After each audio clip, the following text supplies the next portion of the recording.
Om Swastiastu. Satyaku Kudarmakan, Dharmaku Kubaktikan. Salam Pramuka. Halo kakak-kakak, bagaimana kabarnya hari ini? Semoga kita semua selalu dalam keadaan yang sehat dan juga baik-baik saja.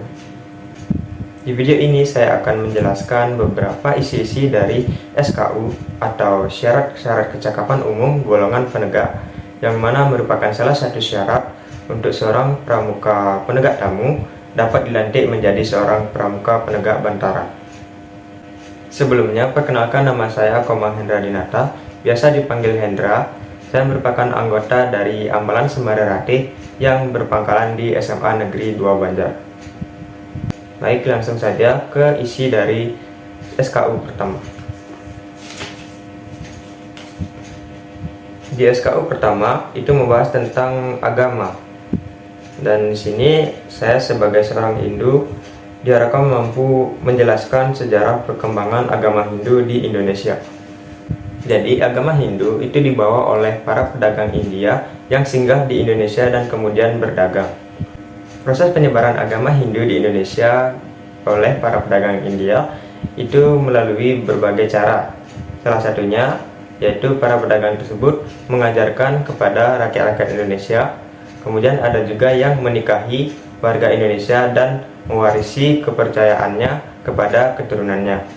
Namun ada juga warga Indonesia yang dari kemauannya sendiri itu merubah kepercayaannya menjadi agama Hindu.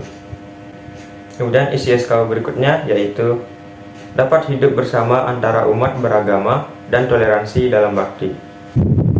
Di sekolah saya mayoritasnya adalah penganut agama Hindu. Namun kebetulan di kelas saya ada salah satu siswi yang beragama Kristen. Akan tetapi saya tidak membedakan perlakuan yang saya berikan antara teman Kristen tersebut dan juga teman-teman saya yang seumat. Saya dan teman-teman saya yang seumat tetap hidup rukun bersama siswi Kristen tersebut. Baik, selanjutnya yaitu telah membantu mengelola kegiatan di Ambalan. Saya sudah beberapa kali ikut serta dalam membantu kegiatan yang diadakan oleh Ambalan Sembada Ratih.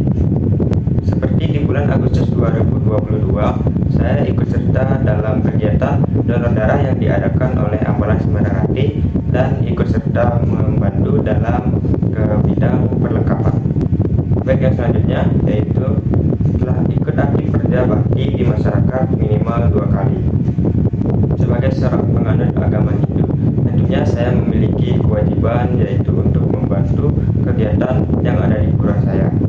Seperti contohnya saya pernah ngayah sekitar 3 kali di pura. Baik, selanjutnya yaitu dapat mengikuti jalannya diskusi dengan baik. Saya sering sekali ikut serta dalam kegiatan diskusi seperti rapat dan juga lain-lainnya. Dan di kegiatan tersebut saya sudah cukup mengamati semua yang dibicarakan dalam rapat tersebut.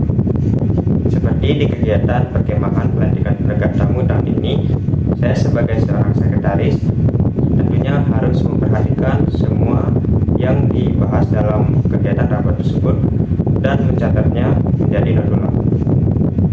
Baik, yang selanjutnya yaitu dapat menjelaskan sejarah kepramukaan Indonesia dan dunia. Di Indonesia, bapak pandunya ialah Sri Sultan Hamengkubuwono IX yang lahir di Yogyakarta pada tanggal 12 April 1912. Beliau merupakan seorang pemimpin yang cerdas, tegas, dan juga demokratis.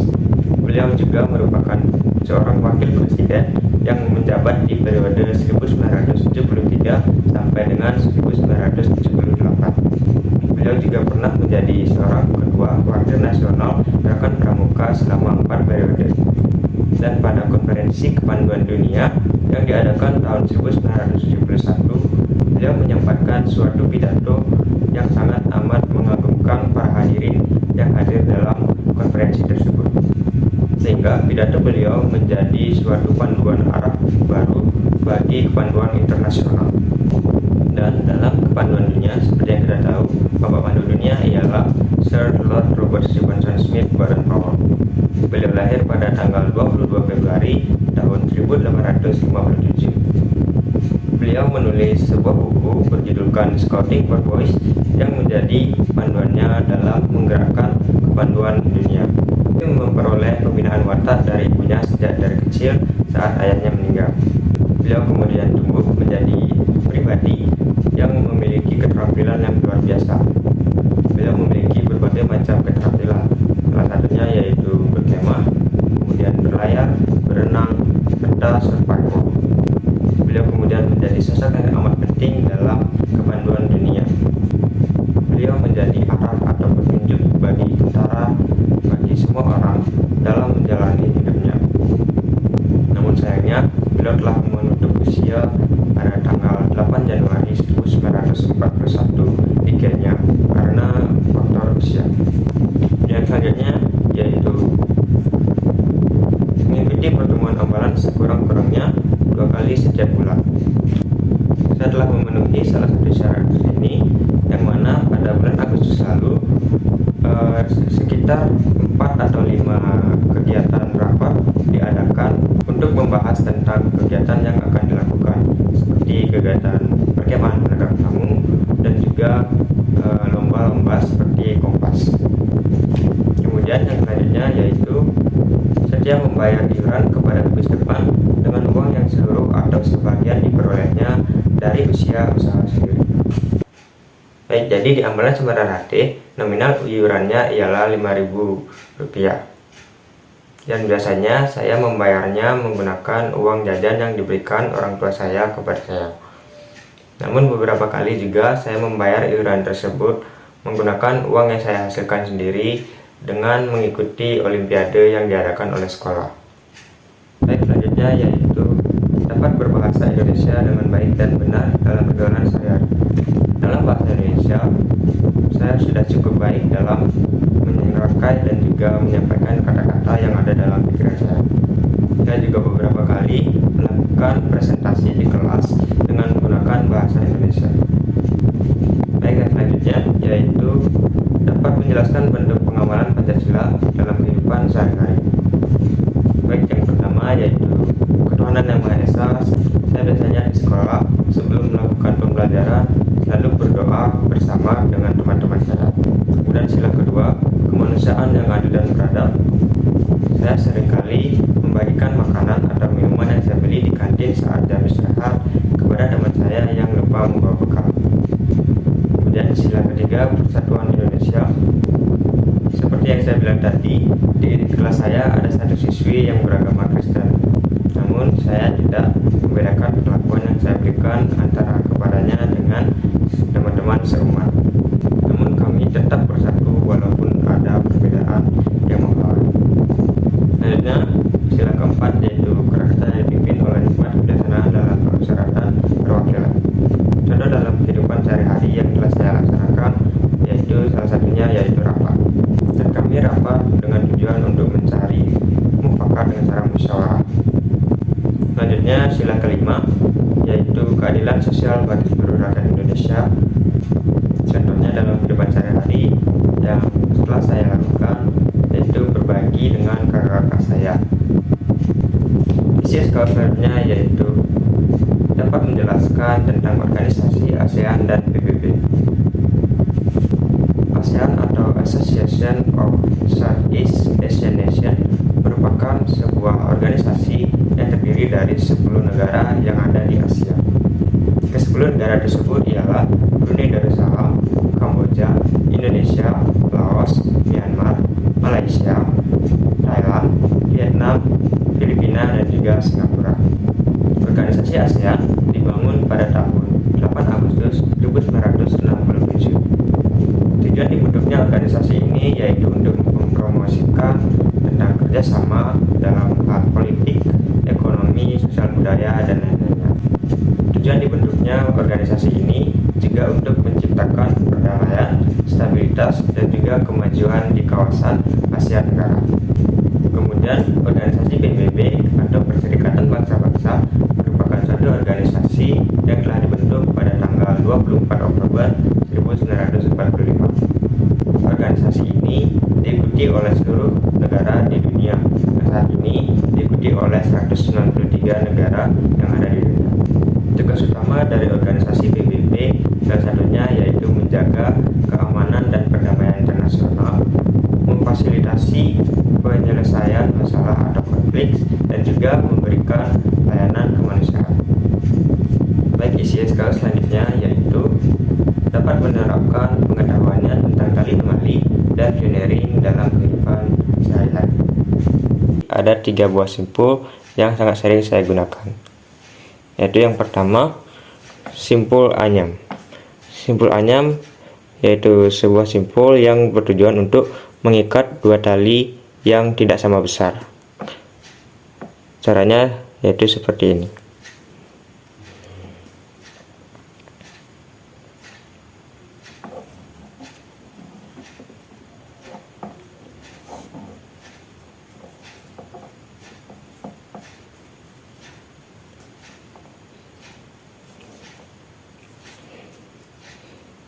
Seperti ini.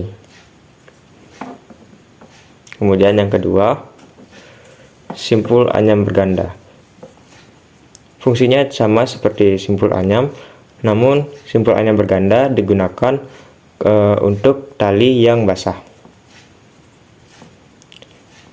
Dengan cara yang sama, namun ada sedikit tambahan.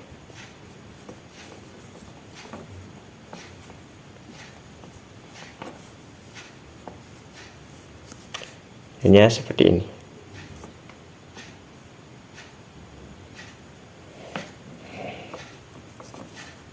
Dan yang terakhir yaitu simpul mati. Simpul mati digunakan untuk menyambung 2 tas tali yang sama besar seperti ini.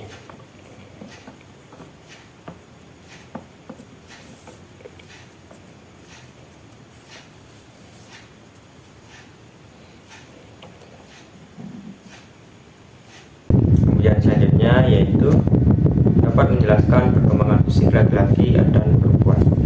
Pada laki-laki, pubertas biasanya terjadi pada usia 9 sampai 14 tahun. Sedangkan perempuan biasanya dimulai pada usia 8 sampai 13 tahun. Tanda-tandanya yaitu yang pertama, lelaki biasanya tumbuh rambut di berbagai area tertentu.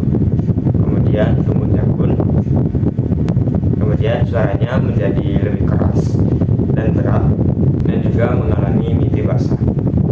Sedangkan pada perempuan, tanda-tandanya ialah yang pertama, mengalami menstruasi, lalu bagian dada dan juga pinggul mulai membesar, suaranya juga melengking. Baik, isi SKU yang terakhir yaitu dapat menyebutkan beberapa penyakit infeksi degeneratif dan penyakit yang disebabkan perilaku dasar.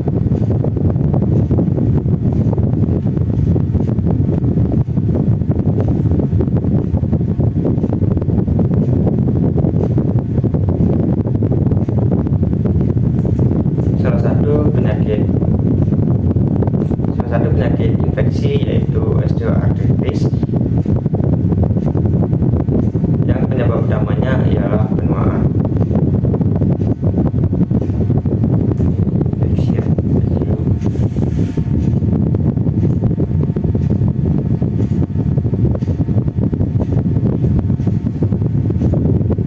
Salah satu penyakit infeksi yang saya ketahui ialah infeksi influenza atau flu, yang dimana disebabkan oleh virus influenza. Infeksi ini dapat dicegah melalui cara yaitu mencuci tangan, menjaga kebersihan, dan juga menghindari kontak dengan penderita. Selanjutnya yaitu contoh penyakit degeneratif. Contohnya ialah penyakit osteoartritis. Penyakit ini biasanya disebabkan oleh penuaan dan keausan sendi seiring berjalannya waktu. Penyakit ini dapat dicegah dengan menjaga berat badan agar mengurangi tekanan yang diberikan kepada sendi. Selanjutnya yaitu dengan melakukan aktivitas fisik seperti berolahraga dan lain-lain. Dan yang terakhir yaitu contoh penyakit yang disebabkan oleh kebiasaan yang tidak sehat. Contohnya ialah kanker paru-paru yang disebabkan oleh kebiasaan buruk yaitu merokok. Baik, sekian yang dapat saya sampaikan dalam video kali ini. Mohon maaf bila ada kata-kata yang saya